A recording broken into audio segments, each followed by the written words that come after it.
아멘. 우리 요나서 오늘 2장 1절부터 10절까지 말씀 같이 보겠습니다. 오늘은 요나서 2장 1절부터 10절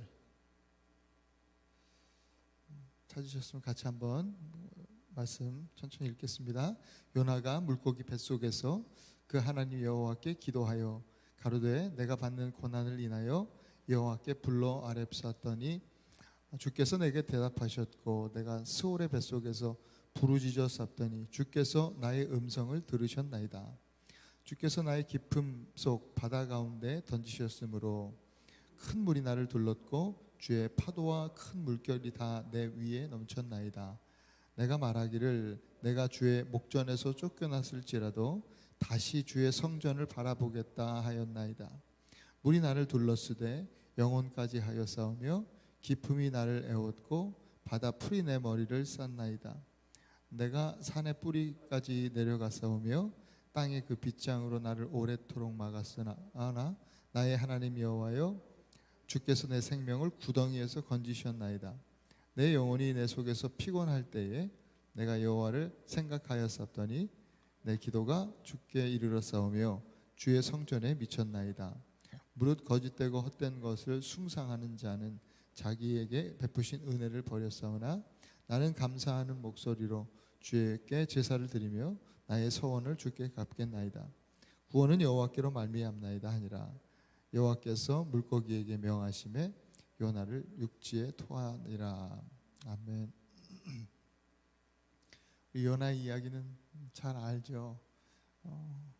주일학교를 다니신 분들은 너무 많이 들은 이야기고, 이런 정말 우리 상식을 뛰어넘는 하나님의 초자연적인 역사는 정말 아이들이 좋아할 만한 그런 이야기예요. 주제였고, 물고기가 잡아먹었는데 그 물고기 뱃속에서 이 사흘 만에 또 이렇게 다시 살아났다는 요나 이야기. 저도 어릴 때 주일학교를 다닐 때 많이 들었던 기억이 있어요. 그림으로도 많이 보고 동화책 같이 또 교회 주일학교 선생님들이 설교해 주시고,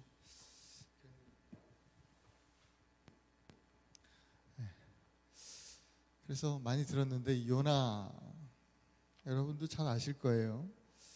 오늘 그 요나가 이 물고기 뱃속에 있는 장면이에요. 물고기 뱃속에 들어간 배경을 조금 설명하면, 이 요나는 하나님께서 요나에게 사명을 주시잖아요.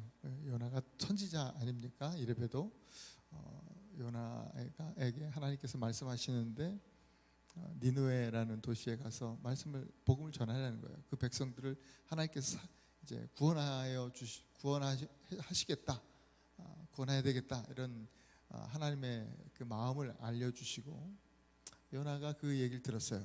그 니느웨는 그 이스라엘의 원수 같은 나라예요. 그러니까 니느웨가 나라가 아니라 아수르의 그 수도거든요. 아수르.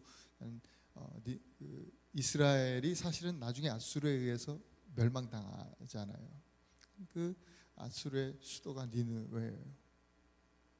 그 아수르의 중심이 되는 땅에 가서 복음을 전하는 거예요.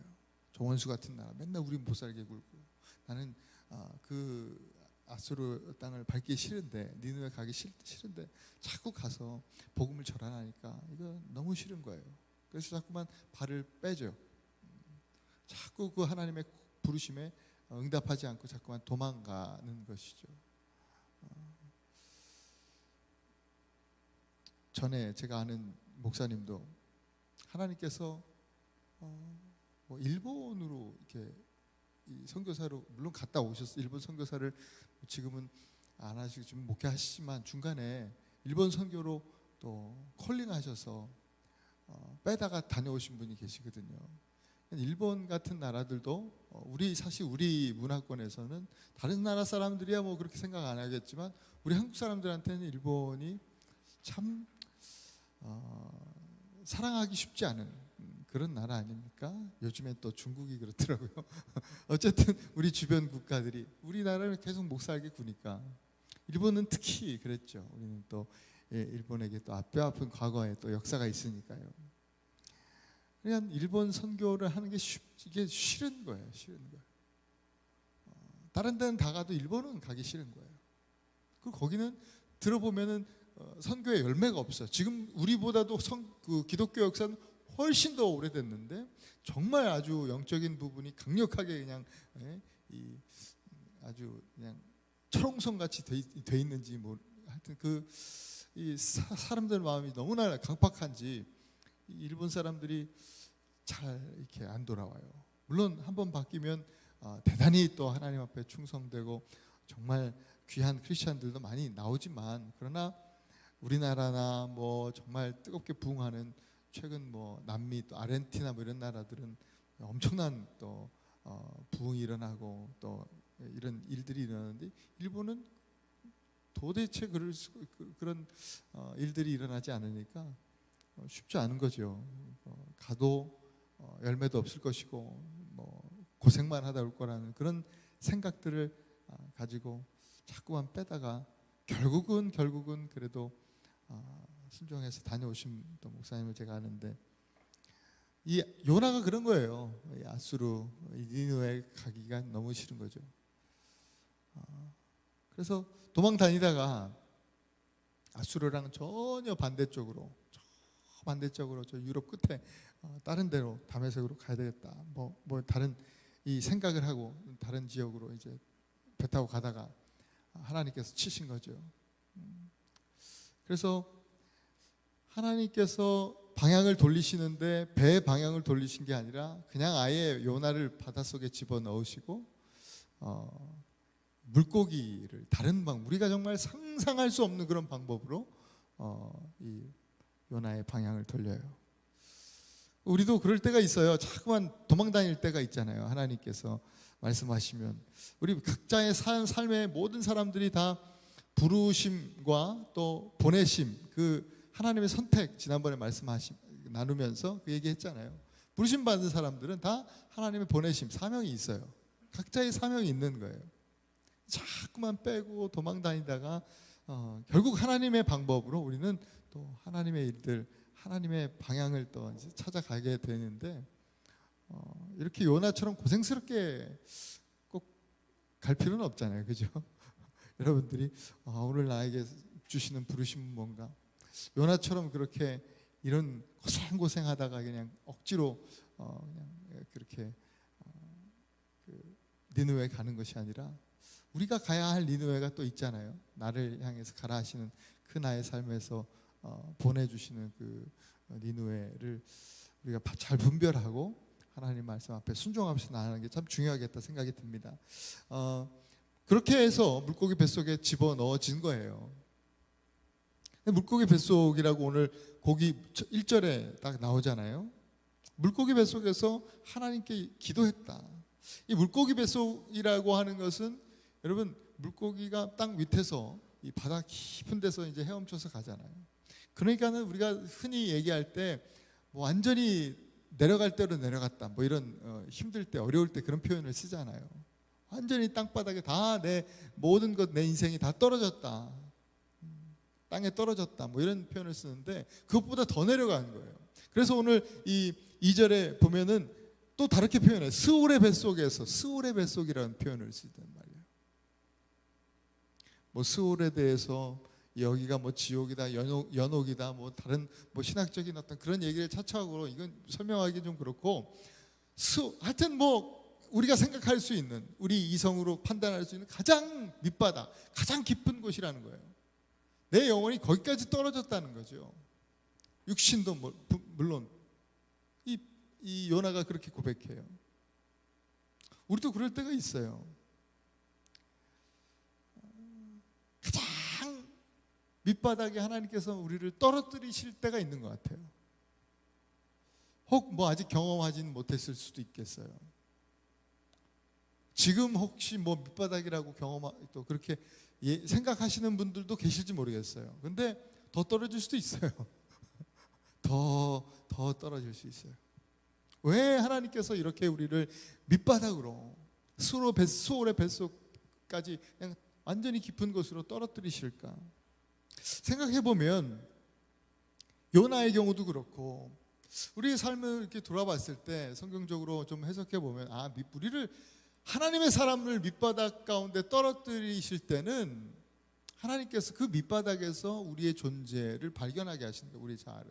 그리고 나의 정말 죄된 자아, 내가 옳다고 생각했던 그런 내 스스로의 자아를 완전히 그때 발견하고 다 내려놓게 하시고 그 가장 밑바닥에서 가장 높은 곳에 계시는 가장 크신 하나님을 바라보게 하시는 거죠. 여러분 참 신기해요. 가장 밑바닥에서 가장 높은 곳에 계신 분을 만날 수 있다는 것은 이 영적 아이러니죠. 모순 같지만 거기에 진리가 있는 거예요. 우리가 가장 낮은 곳에 내려갈 때 거기서 가장 높으신 분을 만나는 거예요. 예수님께서 이 땅에 오신 것도 가장 낮은 곳에 오셨다 그렇게 표현하잖아요. 바로 가장 낮은 곳에 예수님이 와주시고 우리를 만나주시는 것 같이 바로 우리가 가장 낮은 곳에 거할 때 주님을 만나게 되는 거죠. 그러니까 우리가 밑바닥까지 떨어지면 우리 인생이 정말 가장 밑바닥에 떨어지면 왜 내 인생이 일어나는 생각을 하기보다도 오늘 이 요나를 기억하면서 바로 여기가 축복의 자리고 은혜의 자리고 또 하나님과의 만남의 자리임을 기억하고 우리가 그 밑바닥에서 오히려 요나와 같이 감사하고 또 하나님 앞에 기도할 수 있으면 좋겠다라는 생각을 해보게 됩니다.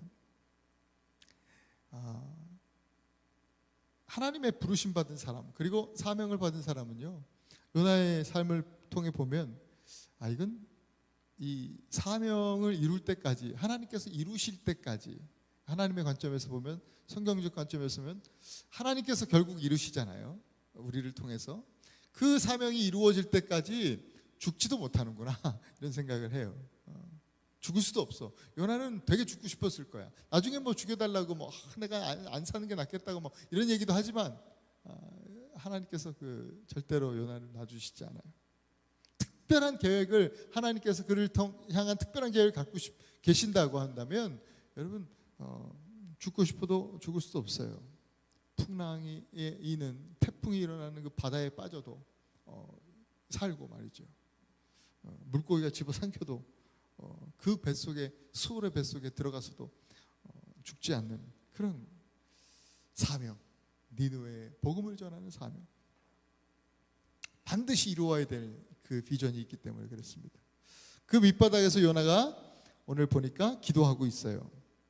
인생 최대의 위기 속에서 지금 요나서에 등장하는 요나, 우리가 보는 요나에게서 보이는 최고의 믿음이 보이는 거예요. 인생 최대의 위기 속에서 최고의 믿음을 지금 발휘하고 있는 그런 요나예요. 요나는 구약의 탕자와 같아요. 구약의 탕자. 여러분 탕자가 누군지 알잖아요. 누가복음 15장에 나오는 탕자. 자기 스스로 선택하는 길이에요. 아버지의 품을 떠난다. 나는 아버지로부터 떠나야 되겠다. 받을 거 챙겨서 떠난다. 이거 자기가 선택하고 자기가 원하는 길이었어요. 자기가 택하고 선택한 원하는 세상 길로 갔어요. 그런데 우리가 알다시피 그가 계속해서 흥청망청 그렇게 사는데 아마 그렇게 흥청망청 즐길 때는 자기가 꽤나 성공한 사람이라고 착각하면서 살았을 수도 있겠다 싶은 생각이 들어요. 그러나 점점 망하는 길이었죠. 결국 인생의 막바지에 이제 다다르게 되자, 막다른 골목에 다다르게 되자 정신이 들죠. 마찬가지 요나처럼 그냥 가장 밑바닥에 떨어졌을 때 돼지 우리에서 말이죠. 돼지 쥐염 열매를 먹으면서 그 가장 밑바닥에서 다시금 뭐예요? 누굴 생각해요? 우리 아버지를 생각하잖아요. 그래서 회개하는 마음으로 귀향 고향으로 돌아가요. 아버지께 돌아갔더니 정말 죄인이냐, 내가 너무나 죄를 졌으니 아버지의 아들됨을 내가 그렇게 아들인 것을 받을 수 없다. 그런 은혜를 받을 수 없고 나는 그냥 하나의 몸종으로 종으로 나를 써달라고 그렇게 너무나 송구한 마음으로 작은 소리로 그렇게 고백을 하는데 그 아버지의 그 사랑은 그 아들이 생각하는 것보다 훨씬 크죠. 다 받아주시고 용서해 주시고. 다시금 처음부터 아들이었어요. 집 나갈 때도 말썽 부릴 때도 하나님 뜻을 거역하고 그렇게 그냥 흥청망청 살 때도 아버지의 시선은 거기 가 있었던 거예요. 그때도 아들이었어요. 그래서 돌아온 지금도 너무 그 돌아온 그 아들을 너무나 기뻐하시면서 무슨 소리냐고. 그래서 아버지는 아버지의 모든 것들을 겉옷과 반지와 모든 것들을 다 내어주시면서 아들의 신분을 회복해 주셨잖아요. 요나도 마찬가지예요. 요나도 자기 마음대로 자기가 스스로 판단해서 결정하고 하나님의 뜻을 떠났어요. 아버지 대신 하나님을 떠나갔죠. 여러분, 이런 사람이, 탕자 같은 사람이 바로 이 구약에 나타나는 위대한 선지자 중에 한 사람이에요. 선지자예요. 하나님의 말씀을 붙들고 하나님 말씀 전하는 선지자가 바로 요나. 이런 사람도 하나님 앞에 회개하고 또 하나님께 돌아오니까 하나님이 용서하시고 또 그를 사용하셔서 니느웨에, 나중에 보시면 니느웨에 놀라운 부흥이 일어난다니까요. 정말 저 사람들은 지옥 갈 것 같아. 저 사람들은 절대 돌아올 수 없는 사람이야. 저 사람들은 절대 예수 믿지 못할 사람 같아. 그런 사람들이었거든, 사실은. 요즘 생각해 보면. 근데 그 사람들이요, 그 니느웨 사람들이 다 하나님께 돌아오고 회개하고 놀라운 부흥이 일어나는 그런 일들이 나타나요. 그렇게 이 요나를 사용하시는 거예요.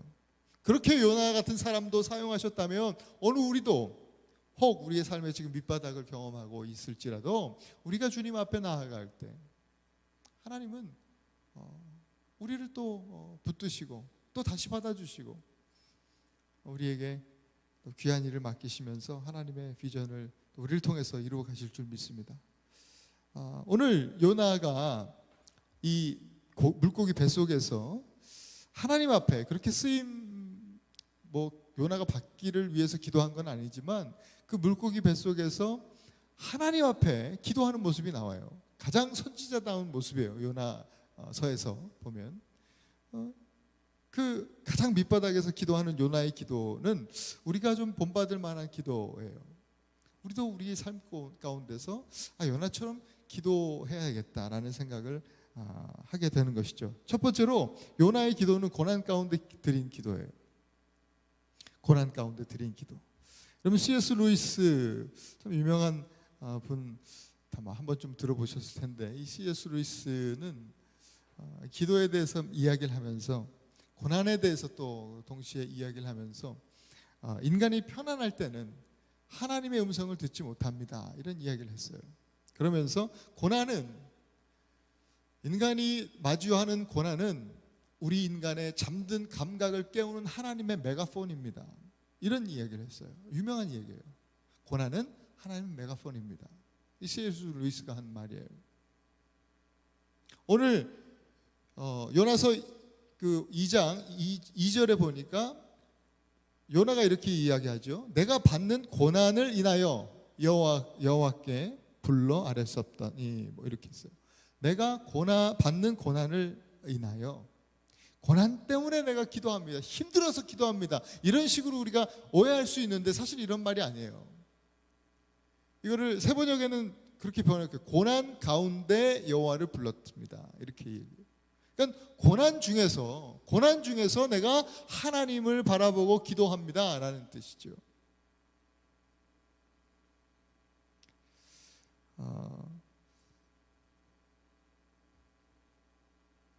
요나가 고난 가운데 그 물고기 뱃속에서 낙심하고 또 내가 거기에 있는 것, 안 죽고 있는 것, 내가 이런 비린내 나는 곳에 컴컴하고 여기서 목숨이 붙어 있어서 살아 숨쉬는 것을 원망하고 이러기보다도 그 안에서 하나님 앞에 기도했다라는 것이 참 특이한 점이고 대단한 부분이에요. 우리도 마찬가지죠. 저마다 이 상황이 다르고 그 고난의 크기나 깊이나 뭐 이런 것이 좀 객관적으로는 또 다를 수 있으나 누구나 우리 모든 인간은 고난을 경험해요. 고난 가운데 들어가게 되죠. 다 아마 고난을 경험해 봤을 거예요. 그 고난이 찾아오고 고난을 경험하면 어때요? 낙심이 돼요. 두렵죠. 또 지난 삶을 돌아볼 때 후회도 되죠. 그리고 고난 중에 있으면 저 같은 경우는 또 고난이 오면 자신감이 좀 떨어지고 또 만사가 귀찮아지고 말이죠. 하기 싫고. 그런데 오늘 요나가 그 고난 중에 하나님께 기도하는 것을 선택했다. 지금까지는 계속해서 하나님을 떠나가는, 하나님을 반하여 가는 것을 선택했다면 그 고난 중에서 다시 하나님께 돌아가는 것, 하나님께 기도하는 것을 선택했다라는 것. 우리가 그것을 오늘 우리가 그 모습을 좀 봐야죠. 하나님의 음성 듣기 원한 거예요. 그때 하나님이요 요나에게 무슨 말씀을 하셨을까? 그 고난 중에서, 그 어둠 속에서 하나님을 찾았을 때 하나님께서 요나에게 무슨 말씀하셨을까? 야고보서 5장 13절 말씀이 이런 말씀이 있어요. 너희 중에 고난당하는 자가 있느냐? 너는 기도할 것이요 즐거워하는 자가 있느냐? 저는 찬송할지니라. 고난당할 때 기도하라, 이런 말씀을 하시거든요. 그리고 시편 50편 15절에 이런 말씀이 있죠. 환난 날에 나를 부르라. 고난 중에 하나님께 기도하래요. 환난 날에 나를 부르라. 그러면 내가 너를 건지리니 내가 나를 영화롭게 하리라. 환난 날에 건짐을 당한 사람들은요 하나님을 영화롭게 한다는 거예요. 그러니까 환난 중에 기도하는 사람들, 바로 그 사람이 하나님을 영화롭게 하는 사람이라는 말씀이에요. 그러니까 고난이라고 하는 것은 역으로 고난이 있으면 우리를 망하게 하는 것이 아니라 하나님께서 우리에게 주시는 고난은 오히려 그 하나님께 영광 돌릴 수 있는 기회가 된다는 거예요. 언제? 고난 중에 하나님께 부르짖을 때, 환난 중에 하나님을 부를 때, 고난 가운데 기도할 때, 바로 그 고난은 우리에게 인생 최고의 기회, 하나님 앞에 영광 돌릴 수 있는 기회가 된다. 뭐 엄청난 성공의 자리에서 가장 높은 곳에 서서 고지론이라고 이야기를 하면서 한때는 뭐 이런저런 이야기들 많이 했는데, 가장 높은 곳에 올라가서 하나님께 영광 올려드려요, 이게 아니라 오늘 성경은 가장 밑바닥에서 오히려 하나님께 영광 돌릴 수 있는 그런 은혜가 우리에게 찾아온다라고 하는 말씀이에요. 두 번째, 요나의 기도는요 4절에 보니까 다시 주의 성전을 바라보겠나이다, 이렇게 기도해요. 그러니까 요나의 기도는 주님의 성전을 바라보는 기도예요. 그런데 다시라고 하는 말이 있죠. 구약의 신앙가는요 하나님의 임재는 어디에 있어요? 이 구약 성경에서 보면 하나님의 임재는 어디 있어요? 성전에 있는 거예요. 우리 신약에는 어디나 하나님께서 임재하시지만 예수 그리스도로 인해서 어디나 이제 약속대로 오신 성령님이 어디나 계시지만, 그러나 구약은 그렇지 않았잖아요. 구약의 그 신앙관 세계관은요 하나님이 성전에 계셔요. 그러나 실제 그렇진 않아요. 하나님이 구약 시대에도 어디나 계셨어요. 그러나 상징적으로 하나님이 성전에 계신다고 하는 사실은 구약에서 끊임없이, 그래서 계속 말씀되어지는 메시지죠. 세상은 악한 곳이지만 성전은 어떻게 해요? 세상은 아무리 악해도 성전은 하나님 계시는 곳, 거룩한 곳. 그래서 그 성전 가운데서 가장 중심에 하나님의 임재가 있는 곳을 뭐라 그래요? 지성소, 지극히 가장 거룩한 곳이다, 이렇게 얘기하잖아요. 요나는 거룩하신 하나님의 임재를 바라보고 있는 거예요. 성전을 바라보는 기도. 그것은 곧 진짜 뭐 컴컴한데 뭐가 보이겠어요? 하나님의 임재를 바라본다는 거예요. 중요한 것은 다시 성전을 바라본다 이렇게 있어요. 그 다시라는 말이 시사하는 바가 크죠. 다시라는 말이 들어갔으니까 요나도 예전에 이렇게 고난을 받기 이전에 그래도 조금 신앙이 있을 때는 어때요? 선지자로서 기름 부음 받았을 거 아니에요. 처음 세워졌을 때 요즘 말로 하면 목사 안수 받고 나서 처음에는 뜨거운 마음으로 그래도 늘 하나님의 거룩을 향해서 또 임재를 향해서 또 예배하는 것을 기뻐하고 또 기도하는 것을 기뻐하고 그렇게 하던 그런 선지자 아니었을까요? 그런데 어느 순간 영적 매너리즘에 빠지고 말이죠.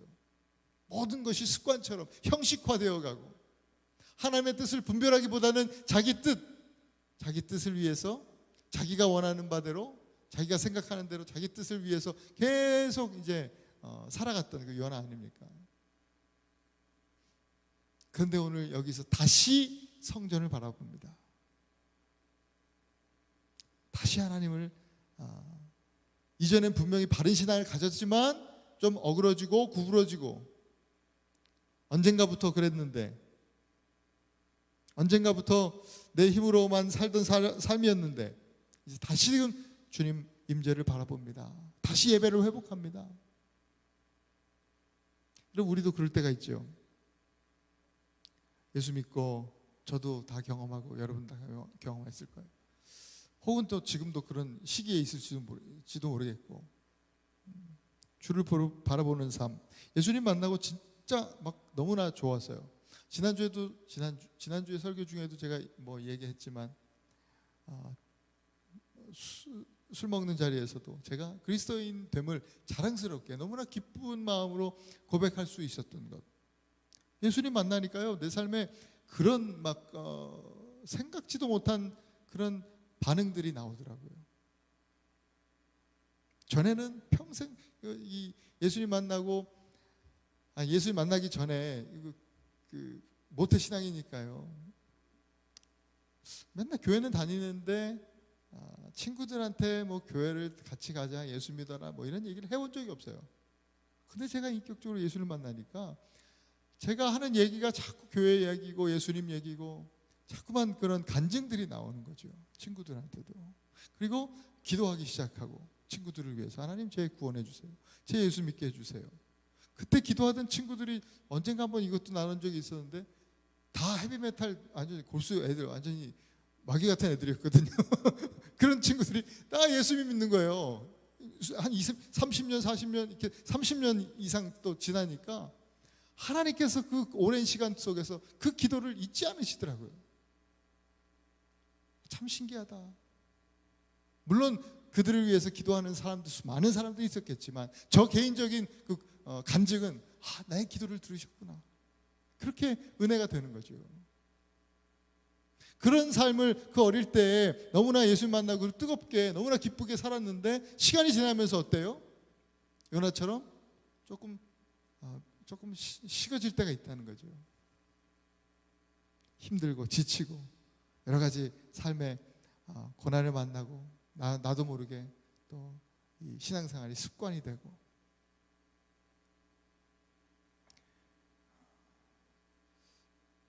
제가 종종 얘기하는 그 어제의 은혜로 계속 오늘을 살아가려다 보니까 그때 예수님 만난 것 가지고 계속 뭐 몇십 년 울고 먹을 수 있습니까? 안 돼요. 그게 안 되더라고요. 여러분 새술은 새부대에 담으라 그러잖아요. 항상 새날을 주시잖아요. 그럼 새날을 주시면 그 새날에 걸맞는 새 은혜를 그 새술을 새부대에 담아야지요. 그래 우리가 맨날 찬양하는 게 뭐예요? 하나님 나를 새부대가 되게 하여 주사. 하나님 주님의 은혜를 날마다 풍성하게 채우실 때 그 주님의 그 새술의 은혜를 내가 감당할 수 있는 그런 사람 되게 해달라고 하는 그런 기도가 필요할 거예요. 늘 새롭게 부으시는 은혜 안에서 주님을 바라보고 의지하는 삶. 그 세부되는 그런 신앙의 자세죠. 자, 7절에 보면 요나가요 피곤할 때에 여호와를 생각한다고 했어요. 피곤할 때 여호와를 생각한다. 주님 바라보는 신앙이 회복되니까 이전에는 피곤하면 그냥 잤어요. 피곤하면 오늘 피곤해 교회 안 나가 오늘 쉬어 자, 하루 제끼자. 피곤하면 예배 힘들다 오늘은 그냥 온라인. 그리고 뭐 피곤하면 사실 멀어지죠. 피곤하면 멀어져요. 근데 보니까 실제로 보니까 참 신기한 게 피곤한데 하나님께 나아가는 거예요. 피곤한데.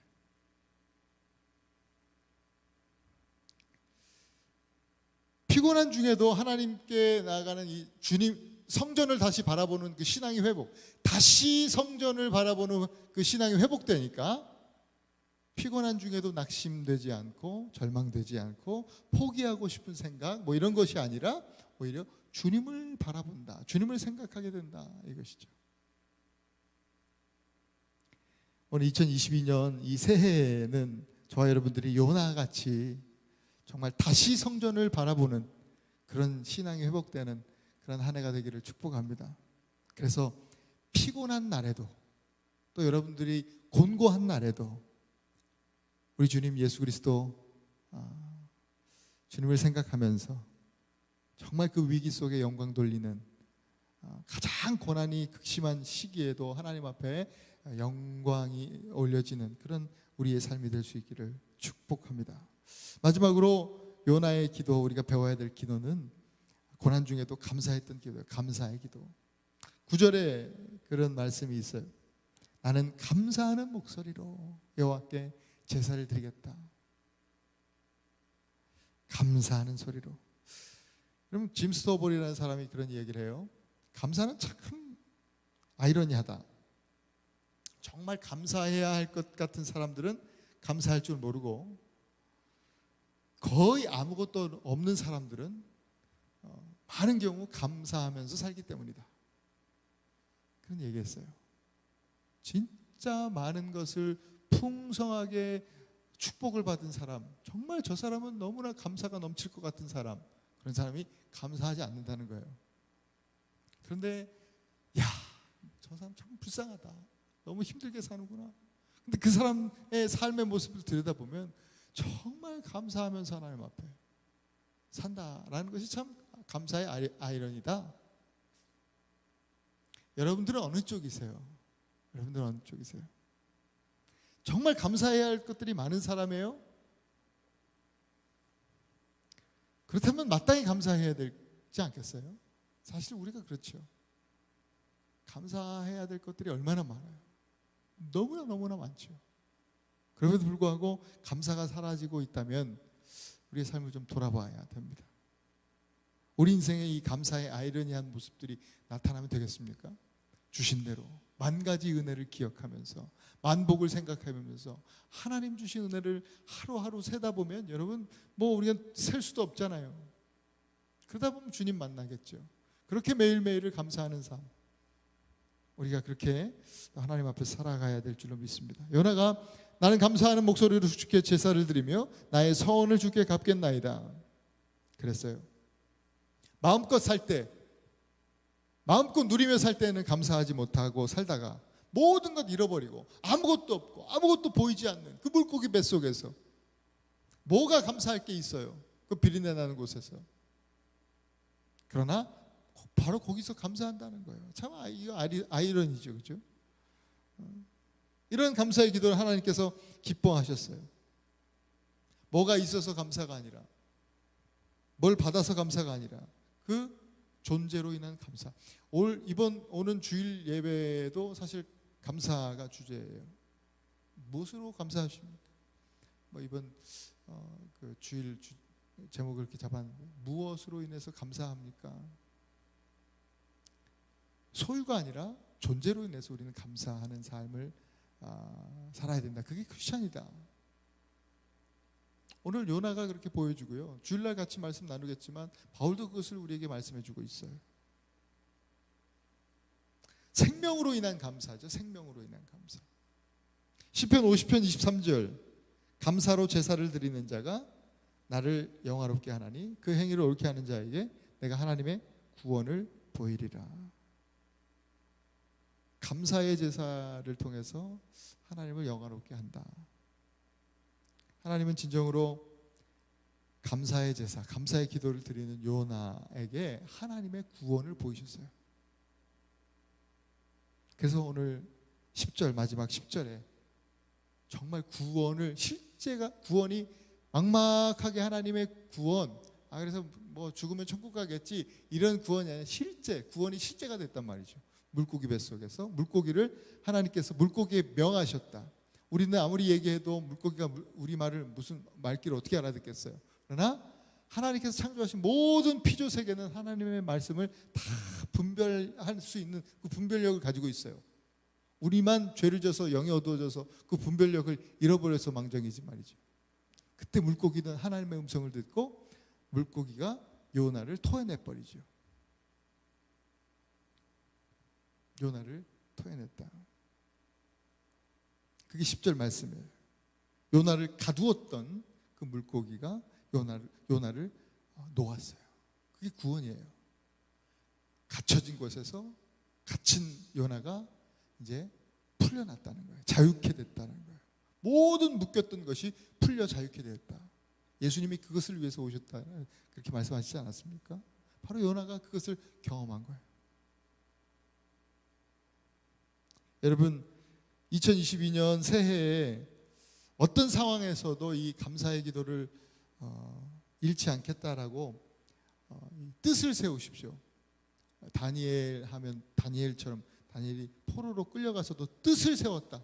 하나님 앞에 내가 범죄하지 않고 또 하나님 앞에 내가 정말 그 말씀의 반석 위에 바로 서겠다. 하나님만 예배하겠다. 타협하지 않겠다. 뜻을 세우고 그렇게 했던 것처럼 우리도 감사하겠다. 이번 올 한 해는 정말 하나님 앞에 매일매일 감사의 삶을 살겠다. 뜻을 세우시기 바랍니다.